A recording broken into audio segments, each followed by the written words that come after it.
शिक्षकास 12 जणांच्या टोळीने केली मारहाण. संविदणे तालुका शिरूर येथील घटना.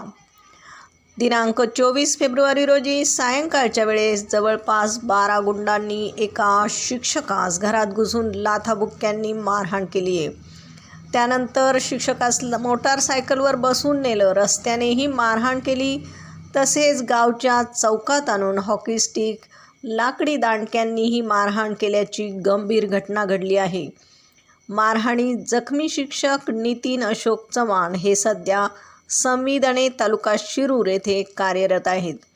त्यांनी दिलेल्या फिर्यादीवरून आरोपी माऊली गोसावी, दिनेश उचाळे, अक्षय गोसावी, यश गोसावी, रोहित जगदाळे, तन्मय रोडे, अथर्व काळे, वरद काळे, दीपक गोसावी, नंदू कुंभार, नवनाथ बोराडे, शुभम कुंभार सर्व राहणार कवठे यमाई तालुका शिरूर यांच्या विरुद्ध शिरूर पोलीस स्टेशनला गुन्हा रजिस्टर नंबर 169 नुसार गुन्हा दाखल करण्यात आला आहे.